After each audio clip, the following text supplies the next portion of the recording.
नमस्कार, आदाब। आप सबका शुक्रिया। सबसे पहले मेरा परिचय। मेरा नाम प्रशांत किशोर है।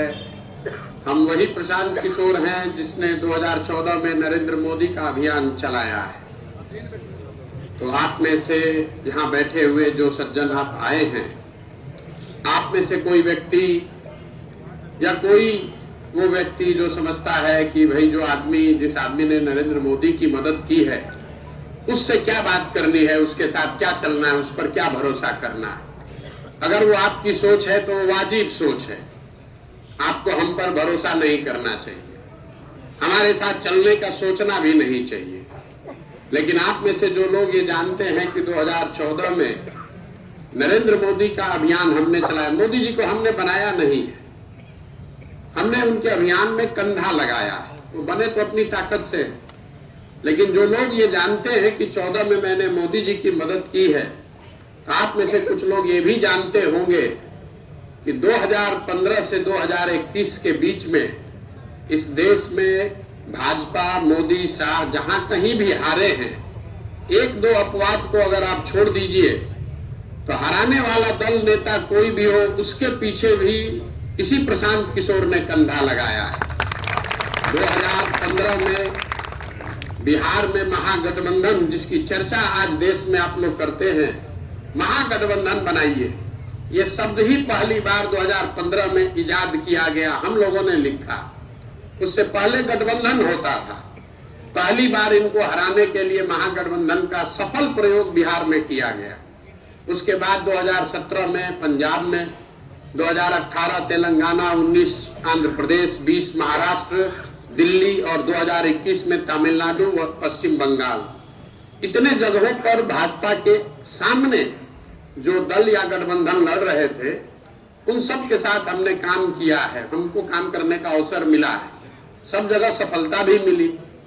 लेकिन मैंने 2021 में बंगाल जीतने के बाद तय किया कि अब हमको ये काम नहीं करना है। उसकी एक वजह यह है कि ये जितने जगह भाजपा हारी, बिहार में भाजपा हारी, पंजाब में अकाली पंजाब और भाजपा का गठबंधन हारा, आंध्र प्रदेश में टीडीपी और भाजपा गठबंधन हारे, तेलंगाना में वो नहीं जीत सके, महाराष्ट्र में सरकार नहीं बनी, दिल्ली में हारे, तमिलनाडु में एआईएडीएम के भाजपा गठबंधन हारी, पश्चिम बंगाल में वो हारे, वो तो आपको मालूम ही है। इसके बावजूद भाजपा हारती नहीं है। हमने ये महसूस किया कि भाजपा वाले हार कर भी हारते नहीं। क्यों नहीं हारते हैं, ये सोचने की बात है। तो इसलिए हम यहाँ अभी जो आए हैं, हम आपको ये नहीं बताने आए हैं कि इस चुनाव में कौन जीतेगा। ये चर्चा तो आप लोग रोज सुन ही रहे हैं। और हम आपको ये भी नहीं बताएंगे कि भैया आप इसमें क्या कीजिए। आपको जाकर भाजपा के खिलाफ वोट करना है, कीजिए, वो आपका विषय है। हम उससे अलग बात कर रहे हैं। आप वोट चाहे जिसको भी करना है कीजिए, लेकिन जब भी आप मुसलमानों से बात कीजिए तो लोग 3-4 बातें हमेशा कहते हैं। हम लोग बड़ा इमोशनल कौम है, हम लोग को सबने ठग लिया, हमारी दुर्दशा बहुत है, हम कोई सच्चर कमेटी का हवाला देता है, कोई टिकट का हवाला दे रहा था। तो कहीं न कहीं आपको हमको ये सोचने की जरूरत है कि आपकी ये दुर्दशा है क्यों। आपको लगता है नेता आकर बताते हैं कि आपकी दुर्दशा इसलिए है कि कांग्रेस ने आपके साथ धोखा कर दिया। तो कांग्रेस को छोड़े तो आप फिर रीजनल पार्टी को पकड़ लिए, लालू, मुलायम जैसे जितने नेताओं को। उसके बाद भी तो आपकी दशा नहीं सुधरी। जिस सच्चर कमेटी की हम लोग रोज चर्चा करते हैं, एक बार को उसको आप ध्यान से उस आंकड़ों को देखिए। भाजपा आज आई है देश में तो मुसलमानों को डर लग रहा है, आपकी स्थिति बिगड़ रही है, ऐसा लगता है। लेकिन सच्चर कमेटी का जब रिपोर्ट आया, उससे पहले तो भाजपा का शासन नहीं था देश में। फिर आपकी स्थिति दलितों से भी बुरी कैसे हो गई, इस पर कोई चर्चा नहीं करता है। सच्चर कमेटी रिपोर्ट आया, उसमें आपको दलितों के बाद सबसे ज्यादा गरीब और पिछड़ा बताया गया। तारिक साहब ने ठीक कहा, उस पर अमल होता तो शायद सुधार होती। लेकिन मेरे जैसे व्यक्ति के लिए प्रश्न ये नहीं है। प्रश्न ये है कि सच्चर कमेटी जब आया, उससे पहले तो भाजपा नहीं थी, फिर मुसलमानों की ये दुर्दशा क्यों हो गई। हम अभी 17-18 महीने से बिहार में चल रहे हैं। और जो मेरा अनुभव है हम आपसे वो साझा करना चाहते हैं, जो मैं समझता हूं कि मुसलमानों की हालत क्यों इतनी खराब है। और जो मैं बात कहूंगा आप में से ज्यादातर लोगों को अच्छी नहीं लगेगी, हम बहुत कड़वी बात कहते हैं। मुसलमानों की दुर्दशा इसलिए है कि आपने ज्यादातर लोगों ने आपके कौम की जो बुनियादी बातें हैं सामाजिक राजनीतिक नजरिए से, उससे किनारा कर लिया है। मैं आपको पहली बात बता रहा हूं, आपके कौम में ये पैगंबर साहब ने बताया कि जिस कौम को अपने रहनुमाओं की समझ ना हो उसके ऊपर जालिम हुक्मरानों को मुसल्लत कर दिया जाता है।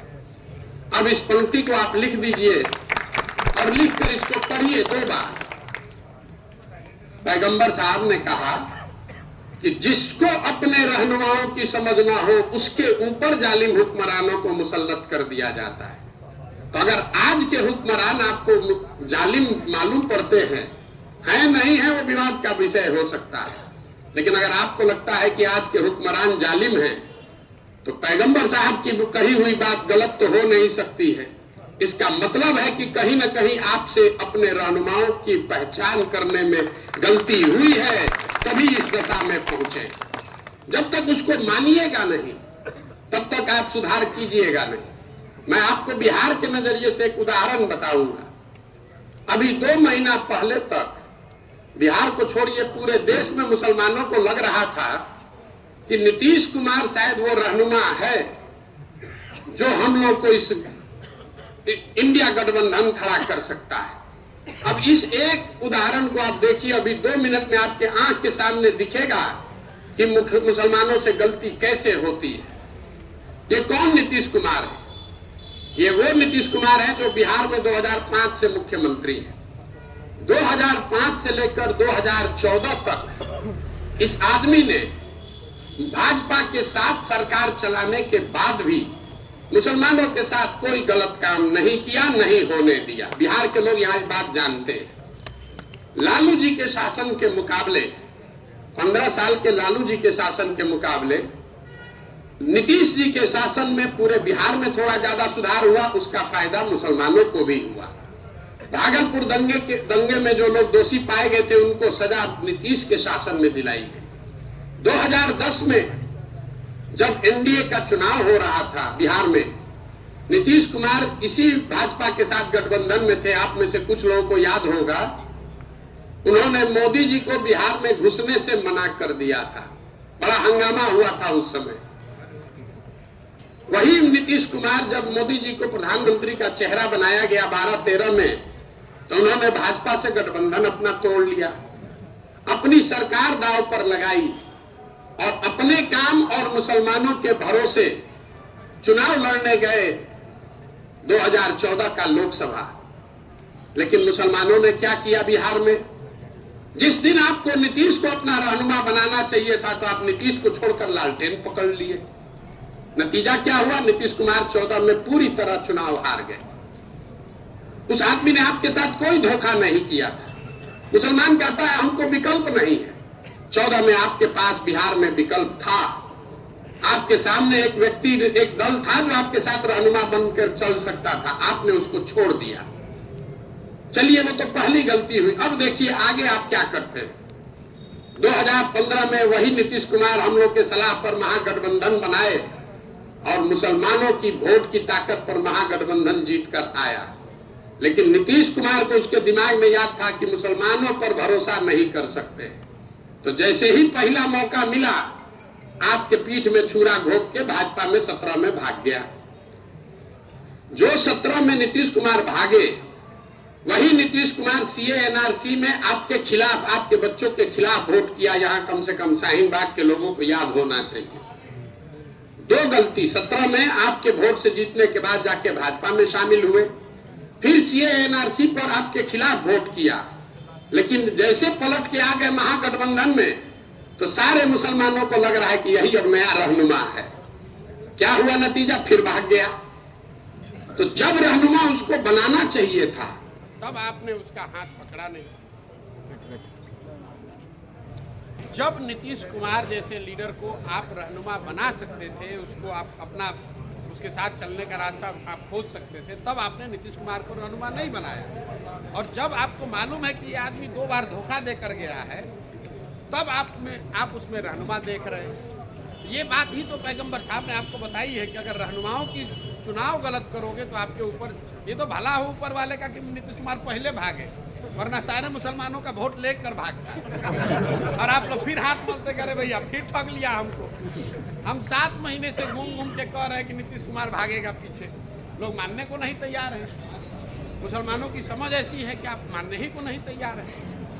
आपको सच्चर कमेटी ने बताया कि आप आर्थिक सामाजिक तौर पर दलितों के बाद सबसे ज़्यादा पिछड़े हैं, लेकिन मैं आपको आपके मुंह पर बता रहा हूं कि राजनीतिक सलाहियत के मामले में मुसलमान दलितों से भी ज़्यादा पिछड़े हैं।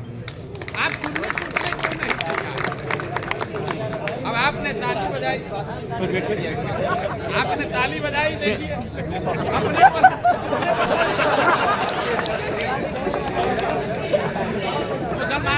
मुसलमानों की इसी बात को नेताओं ने समझ लिया है कि ये जो मुसलमान हैं ये ताली बजाना चाहते हैं। हम जब भाषण देते हैं तो लोग कहता है कि मोदी के खिलाफ ज़्यादा नहीं बोल रहे हैं। मेरे भाई, आपके सामने खड़े होकर मोदी के खिलाफ में बोलना तो सबसे आसान काम है।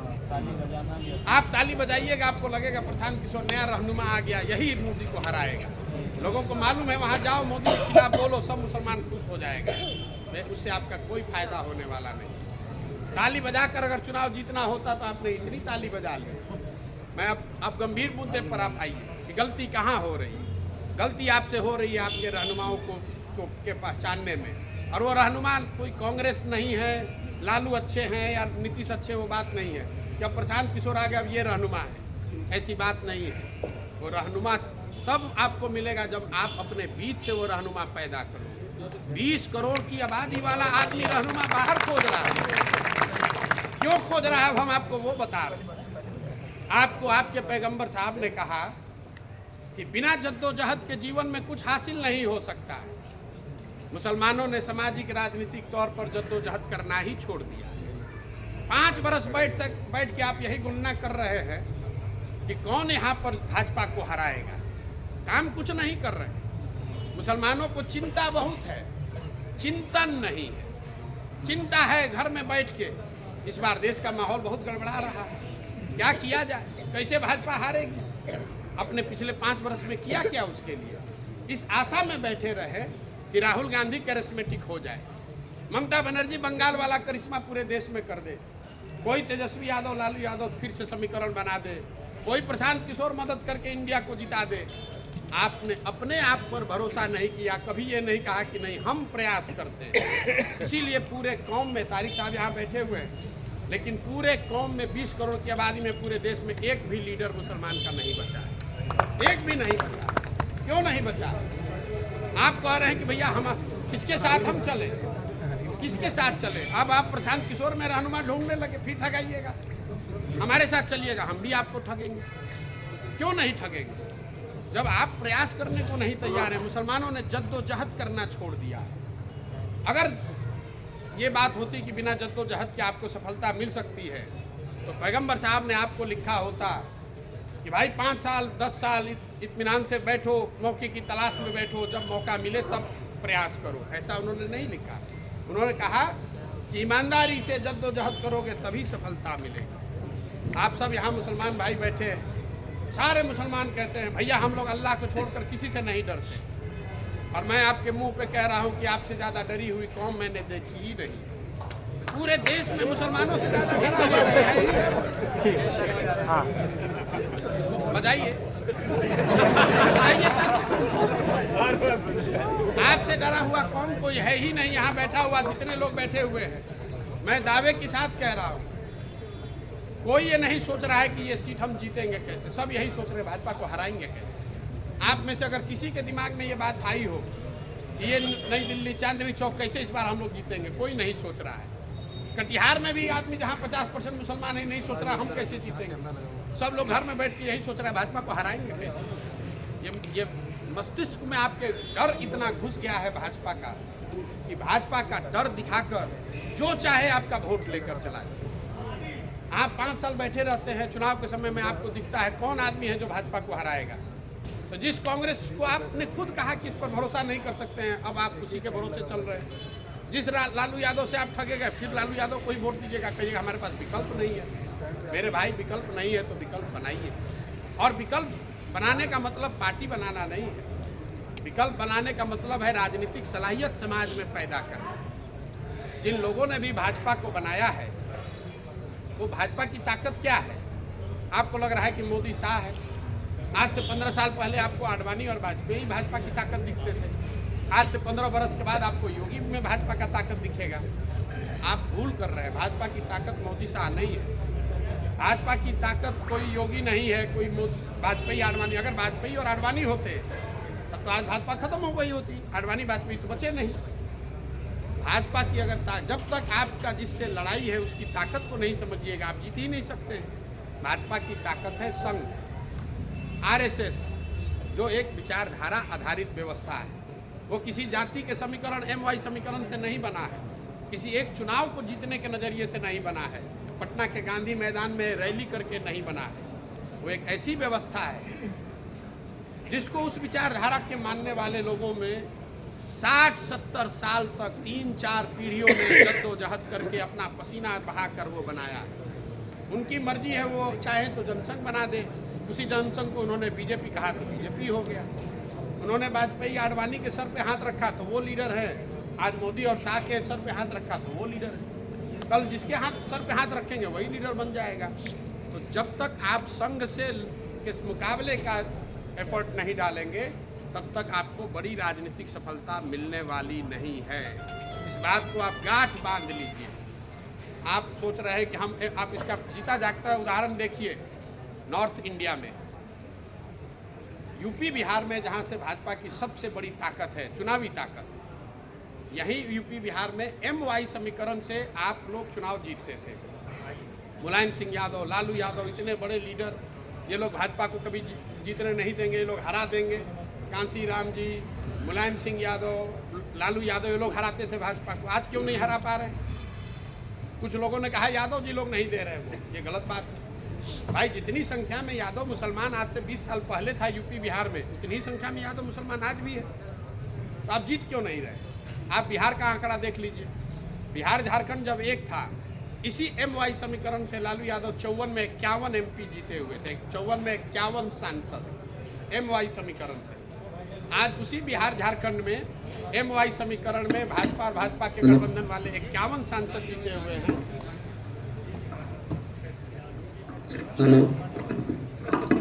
भाजपा के सांसदों के नाम पर माइक भी चलना शुरू हो गया। आज उसी बिहार झारखंड में भाजपा के 51 सांसद जीते हुए हैं और लालू जी के 0 सांसद हैं। 0 बिहार झारखंड मिला के 0 सांसद है। जबकि एक मुसलमान ने लालटेन को वोट दिया। यादव जी लोग सब उनको वोट दिए, दूसरों ने भी वोट दिया होगा। फिर आप जीत क्यों नहीं पा रहे? इसको समझिए। इस बात को अगर आप समझ लीजिएगा तो इसी से आपको आगे का रास्ता दिखेगा। एक आंकड़ा आपको हम दे रहे हैं। जब भी आपको लगे कि अब हमारा आगे का रास्ता क्या हो, सारा हिंदू तो भाजपा ही हो गया, हम अकेले जीत नहीं सकते, होगा क्या? एक आंकड़ा याद रखिए। 2019 में भाजपा को जब इतनी बड़ी सफलता मिली तो पूरे देश में भाजपा को 38% वोट मिला है। 38%। इस देश में 80% हिंदू रहते हैं, भाजपा को वोट मिला 38%। इसका मतलब क्या है कि जो देश में हिंदू रहते हैं उसमें आधे से कम हिंदुओं ने भाजपा को वोट दिया है। इतना बात तो सबको बुझा रहा है। अगर 80% हिंदू रहता है और 38% भाजपा को वोट मिला है, तो इसका मतलब है कि आधे से करीब आधे हिंदुओं ने भाजपा को वोट नहीं दिया है। क्या है? इससे क्या हुआ? आधे हिंदुओं ने भाजपा को वोट नहीं दिया। कौन से हिंदू हैं जो भाजपा को वोट नहीं दे रहे? इस बात को आप समझिए और आपको आगे का रास्ता दिखेगा। और यह भी पता चलेगा कि MY से आप क्यों नहीं जीत रहे। MY से आप इसलिए नहीं जीत रहे कि अब समीकरण हो गया YM। जहां पर Y समाज के लोग खड़े होते हैं वहां मुसलमान समाज के लोग 100% वोट दे रहे हैं। और जहां ही मुसलमान समाज का कोई खड़ा हुआ तो करीब आधा यादव जो है, CSDS का सर्वे बताता है कि वो वोट दे देता है भाजपा को। कुछ लोगों को लगता है कि यादवों में गलती है। यादव हम लोग को धोखा दे रहा है, ऐसी बात नहीं। अगर आप यही समीकरण ब्राह्मणों के साथ बना लीजिए, दलितों के साथ बना लीजिए, पिछड़े अति पिछड़े किसी के साथ बना लीजिए, उसके साथ भी यही होगा। जहां आप खड़े होइएगा, जहां वो खड़ा होगा 100% मुसलमान वोट उसको देगा। लेकिन जैसे ही आप खड़े होइएगा तो आधा से ज्यादा ब्राह्मण, आधा से ज्यादा कुशवाहा, आधा से ज्यादा अति पिछड़ा दलित यादव भाजपा को वोट देगा। क्यों? क्योंकि मैंने आपको आंकड़ा बताया कि देश में आधा हिंदू, करीब करीब आधा हिंदू भाजपा को वोट दे रहा है, और जो भाजपा को वोट दे रहा है उसमें सारे जातियों के हिंदू हैं। उसमें यादव भी है, उसमें कुशवाहा भी है, उसमें दलित भी है, उसमें ब्राह्मण भी है। तो अगर आधा हिंदू वोट कर रहा है भाजपा को, तो जैसे ही आप खड़े होते हैं, तो चाहे आपने गठबंधन यादव के साथ बनाया कि ब्राह्मण के साथ, वो आधा से ज्यादा विचारधारा के आधार पर भाजपा को वोट दे देता है। आपको हम एक दूसरा उदाहरण देते हैं। यूपी बिहार में लोगों को लगता है कि सब आदमी जाति पर ही वोट देता है। तो कभी आपने ये सोचा बैठ के भाई नरेंद्र मोदी के जाति का तो एक आदमी भी यूपी बिहार में नहीं रहता है, तो मोदी जी के नाम पर वोट पड़ कैसे रहा है? वो वोट पड़ रहा है उस हिंदू विचारधारा के नाम पर, जिसमें हिंदू समाज के सभी जातियों के करीब करीब आधा लोग भाजपा को वोट दे रहे हैं। वो मोदी जी की जाति देखकर वोट नहीं दे रहा है, वो विचारधारा के आधार पर वोट दे रहा है। और इसी में रास्ता छुपा है आगे का। आधे हिंदू जो भाजपा को वोट नहीं दे रहे हैं, वो कौन लोग हैं? आप उसको सोचने की कोशिश कर रहे हैं कि वो यादव है कि ब्राह्मण है कि दलित है। हम आपको बता रहे हैं कि कौन हिंदू भाजपा को वोट नहीं दे रहा। आप सब लोग अभी सहमति में सर हिलाइएगा। वो हिंदू जो गांधी को मानने वाले हैं, गांधी की विचारधारा में यकीन रखने वाले हैं, वो किसी भी हिंदू जाति के हो, आज भी वो भाजपा को वोट नहीं कर रहे हैं। जो हिंदू कम्युनिस्ट विचारधारा को मानने वाला है, वो भी किसी जाति का हिंदू हो, वो भाजपा को वोट नहीं कर रहा है। जो हिंदू अम्बेडकर को मानने वाला है, बाबा साहब को, वो भी किसी जाति का है, वो भाजपा को वोट नहीं कर रहा है। और जो हिंदू समाजवाद जेपी लोहिया को मानने वाला है, वो भी भाजपा को वोट नहीं कर रहा है। तो ये चार विचारधारा को मानने वाले जो हिंदू हैं, वो कुछ भी हो जाए भाजपा को वोट नहीं करने जा रहे। भाजपा कोशिश ये कर रही है कि उनका विचारधारा का छतरी बढ़े और इसमें से कुछ समाजवाद को मानने वाले लोग टूटे, गांधी को मानने वाले लोग टूटे, लेकिन अभी तक सिर्फ 85% टूटा है। अगर इन 50% मतलब चार विचारधारा को मानने वाले हिंदुओं के साथ आपने गठजोड़ बना लिया, तो 40 और 20 मतलब 80 का आधा हुआ 40% हिंदू और 20% माइनॉरिटी, आप हो गए 60, वो हो गए 40, उससे लड़ाई लड़ी जा सकती है। ये आगे का फॉर्मूला ये है कि हिंदुओं से आप जाति के आधार पर नहीं, भाजपा को हराने के आधार पर नहीं, विचारधारा के आधार पर सामाजिक राजनीतिक गठजोड़ बनाइए। और अगर ये बनाने में आप कामयाब रहे तो हो सकता है। अब आप कहिएगा ये होगा कैसे? तो आजादी से पहले एक शख्स इस देश ने देखा जिसने इन चारों विचारधारा के मानने वाले लोगों को अपने छतरी के नीचे उतारा, और उस आदमी का, उस शख्स का नाम है महात्मा गांधी। तो अगर भाजपा की विचारधारा से लड़ना है तो उसका एक ही हथियार है, महात्मा गांधी की विचारधारा को पुनर्जीवित कीजिए, तभी रास्ता निकलेगा, न तो रास्ता निकलने वाला नहीं है। कोई समीकरण बना लीजिए, खत्म होने वाला नहीं है। और ये बात हमने सबसे पहले कांग्रेस को बताई। ऐसा नहीं है कि हमारे दिमाग में आया और हम चले गए बिहार। ये बात हमने कांग्रेस को बताई। यहाँ तारिक साहब बैठे हुए हैं, 10 दिन तक कांग्रेस में मंथन चला। उन्होंने इस बात को माना कि जो मैं रास्ता बता रहा हूँ, पूरा 600 स्लाइड उनको दिखाया। इस तरीके से इनके खिलाफ लड़ाई लड़ी जा सकती है, ये बढ़िया है। सब होने के बाद उन्होंने, ये उनका बड़प्पन है, हमको बुलाया भी, हमारी बात भी मानी, हमको ये ऑफर भी दिया कि आप आइए और इस हम लोग का चुनाव का मैनेजमेंट कीजिए बंगाल के बाद। आप में से कुछ लोगों ने सुना होगा। हमने उस ऑफर को मना कर दिया। अब आप कहिए भैया आप ही गए थे सुझाव लेकर, वो जब मानिए लिए थे तो आप वापस काहे हो गए? ऑफर इसलिए नहीं उनका माना कि सब चीज पर सहमति होने के बाद एक चीज पर सहमति नहीं बनी। सहमति इसलिए नहीं बनी कि कांग्रेस ये चाहती थी कि ये पूरा अभियान राहुल गांधी के चेहरे पर किया जाए, और हमारा ये मानना है कि नहीं, अगर भाजपा से लड़ना है तो इस पूरे अभियान को महात्मा गांधी के चेहरे पर किया जाए। जीतने के बाद जिसको मन होगा बना लीजिएगा, गांधी जी तो आएंगे नहीं प्रधानमंत्री बनने, लेकिन उनको पदयात्रा, आपने देखा उन्होंने पदयात्रा की, लेकिन वो पदयात्रा राहुल गांधी ने अपने नाम पर किया। वो अपने नाम पर इन चारों विचारधारा के लोगों को जोड़ना चाहते हैं, जो हो नहीं सकता है। वो सिर्फ और सिर्फ ताकत महात्मा गांधी में है, और यही सोच जन स्वराज की परिकल्पना में है। हम चुनाव नहीं लड़ रहे हैं। बहुत लोग मुसलमान लोग शुरू में हम गए तो कहा भैया ये तो वोट काटने आए हैं। देखिए मुसलमानों की दशा, कोई ये भी नहीं पूछ रहा है कि भाई पार्टी बनाए हैं कि नहीं, वोट काटेंगे कैसे। हमने पार्टी बनाया नहीं है। हम मुसलमान बेचारा डर के मारे हल्ला किए जा रहा है, भाई भाजपा का भी टीम है, ए भाई तो भाजपा का वोट, हम लोग का वोट काटने आए हैं। नीतीश बढ़िया है हम लोग के। आप हमको छोड़कर, गांधी को विचारधारा को छोड़कर नीतीश में जाकर लटके हुए थे। नीतीश भागा। अब आप लोग को लग रहा है अब हम क्या करें रे भाई, अब तो कोई उपाय नहीं है। मेरे भाई ये शॉर्टकट जब तक आप खोजते रहिएगा तब तक आपका भला होने वाला नहीं। जब तक आपके कौम में जो बुनियादी बातें बताई गई हैं उसको आप नहीं पकड़िएगा तब तक आपका सुधार होने वाला नहीं है। बिहार में चलते हुए 18 महीने में मैं 5000 गांव में गया हूँ। एक जो बात मैंने वहां देखी उसको मैं आपसे साझा करना चाहता हूँ। आप में बहुत कम लोग जानते होंगे। मैंने एक नई चीज पाई बिहार में। आपको दो आंकड़े बताना चाहता हूं बिहार के नजरिए से। एक तो भागीदारी को लेकर और एक आपकी स्थिति को लेकर। बिहार में 5000 गांव से ज्यादा गांव में हम पैदल गए हैं, वहां रुके हैं गांव में। हमने एक चीज महसूस किया कि जो मुसलमानों के बड़े गांव हैं, जहां मुसलमानों की 3000 से ज्यादा आबादी और वोट है, उन गांवों की स्थिति मुसलमानों की छोटे गांवों के मुकाबले ज्यादा खराब है। जो मिक्स्ड आबादी वाले मुसलमानों के गांव हैं, जहां 500, 1000, 700 मुसलमान रहता है, उस गांव के मुकाबले जहां 5000 मुसलमान रहता है उसका ज्यादा हालत खराब है। और शुरुआती दिनों में हम जब ये चलना शुरू किए, हमने देखा तो हमको विश्वास, हमको लगा भाई 1-2 गांव में ऐसा होगा। लेकिन जब 10 जिला चल लिए, देखा कि भाई जो भी बड़ा गांव है उसका यही दशा है। तो हम लोगों ने एक अध्ययन कराया कि भाई ऐसा कैसे है कि मुसलमानों का बड़ा गांव बिहार के नजरिए से पिछड़ा तो पूरा बिहार है, लेकिन मुसलमानों के बड़े गांव की हालत इतनी क्यों खराब है। तो पता चला कि मुसलमानों के जो बड़े गांव हैं, जहां 3000 से ज्यादा मुसलमानों की आबादी वोट है, उन गांवों को सामाजिक राजनीतिक तौर पर चिन्हित कर लिया गया। आप में से जो लोग इस इलाके में रहते हैं थोड़ा बहुत आपको रिलेट कर पाइएगा। उस इलाके को चिन्हित कर लिया गया।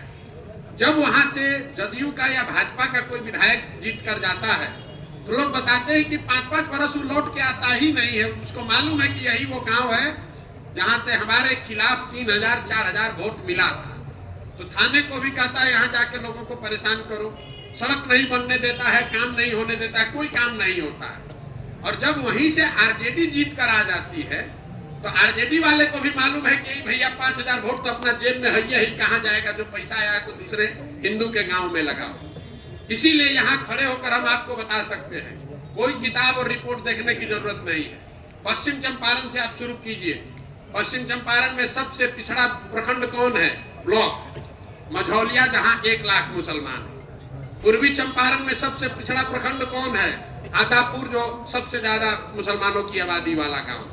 सिवान में जाइए, सबसे ज्यादा पिछड़ा कौन है? बड़ौलिया है, क्योंकि वहां सबसे ज्यादा मुसलमान है। आप सीतामढ़ी में जाइए, सबसे ज्यादा पिछड़ा हुआ ब्लॉक कौन है? बरगेनिया है, जो कि 1 लाख से ज्यादा मुसलमान है। आप मधुबनी में जाइए, वहां पर सबसे पिछड़ा प्रखंड कौन है? वो बिस्पी है, क्योंकि वहां सबसे ज्यादा मुसलमान है। दरभंगा में चलिए, यहाँ लोग बैठे हुए हैं, दरभंगा का सबसे पिछड़ा ब्लॉक कौन है? वो केवटी है, क्योंकि वहां 1 लाख से ज्यादा मुसलमान है। जहां पर भी मुसलमानों की आबादी ज्यादा है वो वहां का सबसे पिछड़ा इलाका है। तो और दूसरी बात जो हमने देखी आपके भागीदारी को लेकर, अभी भाई साहब सरवर साहब बता रहे थे कि हम लोग को टिकट नहीं मिला। आबादी के हिसाब से बिहार को आप देखिए, वहां पर कम से कम आपके 40 विधायक होने चाहिए। है कितना? 19। आप में से ज्यादातर लोग कहेंगे वो इसलिए है क्योंकि आरजेडी वाले हम लोग को टिकट नहीं देते, इसलिए इस आंकड़े पर हम बहुत ध्यान नहीं देते, इसको हटा दीजिए। आबादी के हिसाब से आपके बिहार में होने चाहिए 1650 मुखिया, जिसमें दल को टिकट नहीं देना है, आपको स्वयं से लड़ना है। बिहार में 1100 से कम मुखिया मुसलमान है। आबादी के हिसाब से 27,500 वहां होना चाहिए वार्ड सदस्य मुसलमान, वो है 11,000 से कम। तो भाई ये आपको क्या बताता है कि जो मुसलमान समाज है, आपके जो बच्चे हैं वो राजनीति में आ ही नहीं रहे। आप उर्दू की लड़ाई लड़ रहे हैं, आप वजीफे की लड़ाई लड़ रहे हैं, आप हज कोटा की लड़ाई लड़ रहे हैं, और जहां मूल ताकत है भागीदारी की, जहां लोकतंत्र में आपको होना चाहिए, उसमें आपके बच्चे भागीदार ही नहीं बन रहे, तो आपकी दुर्दशा कैसे नहीं होगी? आपको कौन रोक रहा है कि आप वार्ड सदस्य लड़िए? कौन रोक रहा है कि आप मुखिया लड़िए? मुसलमानों की इतनी संस्थाएं हैं, मुझे आश्चर्य होता है। देवबंद आपका जमायत कांग्रेस से भी पुरानी संस्था है। आप लोग यतीम खाने चलाते हैं, घर घर से ज़कात निकालते हैं, मदरसे चलाते हैं, लेकिन इस पूरे देश में कोई मुसलमानों की ऐसी संस्था नहीं है जो अपने मुसलमान बच्चों को राजनीति के बारे में, राजनीतिक सलाहियत के बारे में ट्रेनिंग प्रशिक्षण दे। यही, और आप लड़ किससे रहे हैं? आप लड़ रहे हैं संघ से, जो हर दिन 1 लाख शाखा लगा रहा है, अपने बच्चों को प्रशिक्षित कर रहा है कि कैसे हमारी विचारधारा से जुड़ो। और आप अपने विचारधारा के लिए क्या कह रहे हैं, जिसको आप सेकुलरिज्म करते हैं, उसके कहते हैं, उसके लिए आप क्या कर रहे हैं? आप बैठे हुए हैं कि कोई रहनुमा आ जाएगा और भाजपा को हरा देगा और हम लोग का जिंदगी बेहतर हो जाएगा। वो नहीं हो सकता है। अगर आपको उनसे लड़ना है तो लोकतांत्रिक तरीके से अपने और अपने बच्चों को जद्दोजहद के लिए तैयार कीजिए। ये एक दिन में नहीं हो सकता है, एक चुनाव में नहीं हो सकता है। आपको 5 साल, 10 साल, 15 साल, 20 साल की लड़ाई के लिए तैयार होना पड़ेगा। गांधी एक दिन में नहीं बने, देश को आजादी एक दिन में नहीं मिली, संघ एक दिन में नहीं बना है, भाजपा एक दिन में वहां नहीं पहुंची है। लेकिन आप और हम ये सोच रहे हैं कि आज लोकसभा का चुनाव आया, किसी तरह मोदी को हरा दो, बस बात बन जाएगी। जब सारी बात सुनने के बाद लोग हमसे कहते हैं भैया ये सब तो ठीक है, आपको बहुत समझ है चुनाव का, कुछ करके इंडिया वालों को जिता देते ना, मोदी को हरा देते, फिर उसके बाद जो कहिएगा वो करेंगे। अरे मेरे भाई, अगर मान लीजिए कि कोई तरकीब लगा के आप मोदी को आज हरा भी दीजिए लोकसभा में, उससे क्या होगा? उससे क्या होगा? फिर 2 बरस 3 बरस के बाद ये लोग फिर उतनी मजबूती से आ जाएंगे। आप जरा याद कीजिए, आज से 15 साल पहले आपको आडवाणी से डर लगता था। लोग कहता था भैया वाजपेयी तो ठीक है, आडवाणी को किसी तरह हराइए। आज यहाँ पर जो लोग बैठे हैं, अगर आज से वोट करने को कहा जाए कि आडवाणी और मोदी में किसको चुनोगे, तो हिंदुओं की बात छोड़िए, मुसलमान कहेगा आडवाणी कितनों खराब थे भैया, मोदी को छोड़िए, आडवाणी चलेगा। हमसे लिख कर रखिए, लिख के ले लीजिए। आज से 15 वर्ष के बाद मुसलमान कहेंगे भैया मोदी कितनों खराब था, ठीक था, योगी बड़ा खतरनाक है। आप समझ नहीं रहे हैं, ये धीरे धीरे उस दिशा में संघ उसको मोड़ रहा है। मुझसे किसी ने पूछा टीवी पर कि मोदी के बाद उसका उत्तराधिकारी कौन होगा। हमने टीवी पर कहा, आप जाकर देख लीजिएगा कि कौन उत्तराधिकारी होगा ये तो कोई नहीं बता सकता है, लेकिन इतना जरूर बताया जा सकता है कि जो भी मोदी के बाद नेता बनेगा वो मोदी से ज्यादा कट्टरवादी व्यक्ति होगा। तो जब तक आप उस बात को समझिएगा नहीं और उस हिसाब से अपने आप को तैयार नहीं कीजिएगा, तब तक आपका भला होने वाला नहीं है, आपके बच्चों का भला होने वाला नहीं है। कोई रहनुमा आकर आपको बचाने वाला नहीं है। आप अपने बच्चों को राजनीति में लाइए, उनको प्रशिक्षित कीजिए, उनके पीछे अपनी ताकत लगाइए। आप इतने कमजोर नहीं हैं जितना आप समझ रहे हैं। आपके दिमाग में घुस गया है कि हम तो खड़ा ही नहीं हो सकते, और यही चीज वो लोग चाहते हैं कि आप दिमागी तौर पर हार मान लें, संख्या से नहीं, दिमागी तौर पर हार मान लें। हम आपको लिख के देते हैं, कोई संघ और भाजपा आपको मार के भगाने वाला नहीं है। सिर्फ वो ये चाहता है कि आप ये मान लो कि राजनीतिक तौर से आपका कोई वजूद नहीं है, ये मान लीजिए, उसके बाद कोई दिक्कत नहीं है। रहिए देश में, सिलेंडर बढ़ रहा है तो आपको भी मिल रहा है, बिजली आ रही है तो आपके घर में भी कनेक्शन लग रहा है। यही तो लोग दावा करते हैं कि भाई सबको फायदा हो रहा है, लेकिन ये नहीं कह रहे कि राजनीति में आपकी भागीदारी कम करते जा रहे हैं। अगर ब्रिटिशर्स आके, अंग्रेज आकर कहे हम लोग को कि पूरा देश में विकास करेंगे, इससे भी बढ़िया शासन हम लोग का रहेगा, तुम्हारी भागीदारी नहीं रहेगी, तो कोई भारतीय मानेगा? तो आप लोग जड़ छोड़कर पुंगी पकड़ लिए। और आपको एक अंतिम बात कहते, भैया कोई रिकॉर्ड करके चलाइएगा नहीं। 24 का भी चुनाव होगा, परिणाम आपकी आशा के अनुरूप नहीं आएंगे, नहीं आएंगे। आप प्रयास कीजिए, लड़िए, हमारी शुभकामना, ऊपर वाले कृपा, आप लोग प्रयास कीजिए, लेकिन रिजल्ट आपके अनुरूप नहीं आएगा, रिजल्ट आपके खिलाफ आएगा। लेकिन वो समय है हिम्मत को फिर से पैदा करने के लिए कि लड़ाई वहां से शुरू की जाएगी। याद रखिए, तो 19 कांग्रेस का पतन तब शुरू हुआ जब उनको 400 से ज्यादा सांसद जीत कर आए थे। और भाजपा 2 सांसद पर थी, और वहां से कांग्रेस आज तक पूरा देश नहीं जीत पाई। कोई ये कह सकता था कि जब कांग्रेस का पतन तब शुरू होगा जब देश में वो सबसे मजबूत थे। आप ध्यान रखिए कि 1984 के बाद से कांग्रेस देश जीत नहीं पाई है। उन्होंने 15 साल बीच में शासन किया है, लेकिन पार्टी के तौर पर कांग्रेस आज तक बहुमत नहीं ला पाई 84 के बाद। क्योंकि जब आप इतनी बड़ी बहुमत लेकर आते हैं तो आपका जो विश्वास है वही आपके खिलाफ जाएगा। आप गलती कर सकते हैं, और वही जो कांग्रेस से गलती हुई कि फिर आज तक उसको सुधार नहीं पाए। इसलिए मेरा आपसे अनुरोध है कि जब 24 के नतीजे आए तो उससे घबराइए नहीं। ये भाजपा चाहती है कि आप मान लें कि ये पहला और अंतिम चुनाव है, फैसला हो गया, देश यही चाहता है। ऐसी बात नहीं है, चुनाव इसके बाद भी होगा और उसमें फिर से भाजपा को हराया जा सकता है। ये ठीक बात है कि इस चुनाव में शायद उनको सफलता मिल जाए, लेकिन उससे घबराने की, डरने की जरूरत नहीं है। पूरी मजबूती से जिसको जो भी उनके खिलाफ खड़ा है, आप हराना चाहते हैं, भाजपा को ताकत लगाइए, वोट दीजिए। लेकिन अगर रिजल्ट आपके खिलाफ आए, आपके मन के अनुकूल ना आए, तो घबराइए नहीं, निराश मत होइए। दुगनी मेहनत से, जैसे परीक्षा में होता है, रिजल्ट आपके मन का नहीं आया तो अगली बार और ज्यादा संकल्प लेकर मेहनत करके पढ़ाई करने की जरूरत है। घबरा कर छोड़ने से नहीं होगा। भाजपा ये चाहेगी कि आप घबरा कर छोड़ दीजिए, और मैं देख रहा हूं यही होगा। जैसे रिजल्ट आया तो 6 महीना सब लोग सुन हो जाके, भाई आप तो देश में कुछ बचा ही नहीं। मेरे भाई, उसके बाद चुनाव होगा। हर चुनाव महत्वपूर्ण है, एक एक ईंटा जोड़ना जरूरी है। आप लोग हिम्मत कीजिए, किसी दूसरे के भरोसे मत रहिए, अपने बच्चों को राजनीति में जोड़िए, बिना उसके कोई उपाय नहीं है। और यूपी बिहार जैसे जगह में अगर आपने अपने बच्चों को जोड़ लिया, खड़ा कर लिया, आपकी ताकत है। कोई ऐसी वजह नहीं है कि आप चुनाव नहीं जीत सकते। कटिहार में कैसे हार जाते हैं तारिक साहब, हम नहीं समझ पाए। बताइए, हमारे जैसे आदमी, हमको हमारे समझ से परे। 5 लाख जहां मुसलमान है वहां आप हार गए। ये तारिक बता रहे थे, जहां से आते हैं ढाका से 60% मुसलमान है, वहां भाजपा का विधायक है। मधुबनी जो हम आपको एक उदाहरण देते हैं, आप कैसे हारते हैं। मधुबनी एक विधानसभा है शहर का, वहां एक, इन्होंने बताया 80,000, वहां असल में 1,10,000 मुसलमान। वहां से इस बार महागठबंधन से एक महासेठ जी खड़े हुए, वहां वैश्य समाज का 8,000 वोट है, और आधे से ज्यादा वैश्य ने भाजपा को वोट दिया। लेकिन वो जीत कर आए हैं वैश्य समाज। वहां मुसलमान समाज का एक बहुत बढ़िया अब्दुल्ला साहब खड़े हुए, उनको कुल मिलाकर 8,000 वोट आया। अब फिर आप कहते हैं मुसलमान के पास कोई विकल्प नहीं है, हमारा तो कोई नेतृत्व ही नहीं है। अरे भाई, अगर 1,10,000 में 1,05,000 देकर तुमने महासेठ को जिताया है, अगर अपने ही समाज का किसी को जिता लिए होते, कम से कम एक लीडर तो पैदा होता, एक विकल्प तो बनता आपका।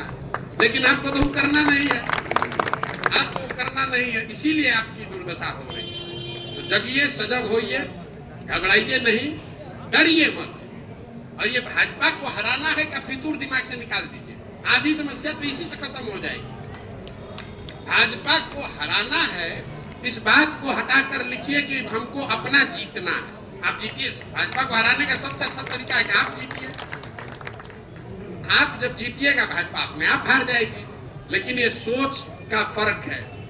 जब तक आप ये सोचते रहेंगे कि भाजपा को हराना है, तब तक आपको कोई फायदा नहीं। इसलिए कि जो भाजपा को हराने की रणनीति है, उसमें भाजपा तो आपका विरोध कर ही रही है। जिसको आप जिताने के लिए वोट दे रहे हैं, वो भी आपकी इज्जत नहीं कर रहा है, वो भी आपको अपने बगल में नहीं बैठा रहा है। वो भी जानता है कि लोग जाएगा कहाँ। मुसलमानों की दुर्दशा देखिए। हम लोग जाते हैं मुसलमानों गांव में, कई पार्टियों के साथ हमने काम किया, तो मुसलमान क्या कहता है, आप लोग भी कहते होंगे यहाँ। जब कोई हिंदू समाज का, मान लीजिए टीएमसी का कोई उम्मीदवार जाता है वोट मांगने, तो मुसलमान गांव में मुसलमान लोग, हम लोग कहता है, अरे भैया यहाँ क्यों आए हैं, हम लोग तो आपके साथ है ही, आप हिंदू वोट अपना समेटिए। अब देखिए आपकी दुर्दशा। आप भागीदारी कह रहे हैं कि हमारे भागीदारी नहीं मिला, हमको काम नहीं हुआ। आप अपना दशा नहीं देख रहे। कोई वोट मांगने आता है तो आप कहते हैं कि भाई हमसे वोट मांगने काहे आए हो, हम तो तुम्हारे बंधुआ मजदूर हैं ही, तुम अपना हिंदू समाज का वोट समेटो। ये मुसलमानों की दुर्दशा है। हम एक अंतिम बात कह के अपनी बात खत्म करेंगे। सीतामढ़ी में हम एक ऐसे ही जलसे में बैठे हुए थे, एक वहां पर मौलाना मिले हमको। उन्होंने बात सुनने के बाद खड़े होकर कहा कि प्रशांत जी आप तो हिंदू हैं, अलग अलग दलों के आप काम किए हैं, मुसलमान आप पर भरोसा करे न करे, हम तो मौलाना है, अपनी पूरी जिंदगी अपने कौम के लिए हमने दी है। सीतामढ़ी में आज से 2 बरस पहले खड़े होकर हमने कहा कि अब वक्त आ गया है कि मुसलमान आरजेडी से अपना हक मांगे। तो मुसलमानों ने कहा कि लगता है मौलाना बिक गया, भाजपा का एजेंट हो गया। तो मुसलमानों की ये दुर्दशा है कि अगर आपको अपने हक, आपके बच्चों के हक की कोई बात कह दे तो उसमें आपको भाजपा का एजेंट दिखता है। और कोई ये कहे कि भैया इसी दोजख में पड़े रहो, लालटेन को, दीदी को, कांग्रेस को आंख बंद करके वोट देते रहो, तो आपको लगता है यही रहनुमा है, यही हम लोग का ठीक आदमी है बचाने वाला। इसीलिए दुर्दशा है। तो मेरे भाई आप अपने पैर पर खड़ा होइए, हम जैसे लोग आपकी मदद कर सकते हैं। बिहार में हमने ये खुला ऑफर दिया हुआ है, प्रयास कर रहे हैं कि हर पंचायत से, आप समाज से हम पैसा नहीं मांग रहे हैं, वोट नहीं मांग रहे हैं, चंदा नहीं मांग रहे हैं, हमने सिर्फ इतना ही गुहार लगाई है कि हर पंचायत से 8 से 10 मुस्लिम बच्चे जिनको राजनीति करनी है, जिनको राजनीति की थोड़ी बहुत भी समझ है, जज्बा है, उनके पास पैसा नहीं है, साधन नहीं है, कोई बात नहीं, आप उसके जनसुराज के पास भेजिए, हम अपने साधन से, पैसा से उसको प्रशिक्षित भी करेंगे और चुनाव भी लड़ाएंगे। लेकिन भेजिए अपने बच्चों को हमारे पास, वोट देते रहिए लालटेन को। हम आपको खुली अपील कर रहे हैं, वोट दीजिए लालटेन को, कांग्रेस को, जिसको देना है, लेकिन अपनी दुआ और अपने बच्चों को जनसुराज के पास भेजिए। हम वो चीज खड़ा करेंगे, जब आप इसको खड़ा कीजिएगा तब आगे सफलता मिलेगी, एक दिन में नहीं मिलेगी। लेकिन किसी को हिम्मत करके 2 साल, 4 साल, 5 साल के नजरिए से चलना पड़ेगा, नहीं तो हर चुनाव में आप जरा अंदाजा लगाइए, 2014 में अगर हम लोग बैठे होते 2015 में, तो हर आदमी यही कहता भैया 19 में पहले मोदी को हराइए, फिर प्रयास शुरू करेंगे। आज हम लोग 24 में बैठे हैं, अगर अभी से भी आपने प्रयास नहीं शुरू किया तो लिख के रखिए 2034 में भी आप यहाँ बैठ के यही गाना और यही तकरीर करते रहेंगे कि कौन मोदी का मुकाबला करेगा, कौन भाजपा का मुकाबला करेगा। चलना शुरू कीजिए, अंदाजा लगाइए जिन्होंने संघ बनाया होगा महाराष्ट्र में 10, 15, 20 लोग, उनमें कितना जज्बा रहा होगा कि हम इसको बना लेंगे। 1 साल में नहीं बना, 20 साल में नहीं बना, 50 साल में नहीं बना, एक ऐसा समय आया कि उन्होंने बना लिया, पूरे देश को कब्जा भी कर लिया। तो अगर आपको उनसे लड़ना है तो वो जज्बा चाहिए, उतनी जद्दोजहद की समझ चाहिए, उतनी जद्दोजहद के लिए अपने को तैयार कीजिएगा, तब लड़ाई लड़ पाइएगा, ना तो कोई फायदा है नहीं। कहीं कहीं बीच में आपको चुनाव में सफलता मिलती रहेगी, जैसे कर्नाटक में मिल गया, सब लोग समझा अब तो यही रास्ता खुल गया, नहीं हुआ। इसलिए आप जब अपने बच्चों के साथ जुड़िएगा राजनीति में, तभी रास्ता निकलेगा। बहुत बहुत धन्यवाद। अब जिसका सवाल है वो आप कर लीजिए।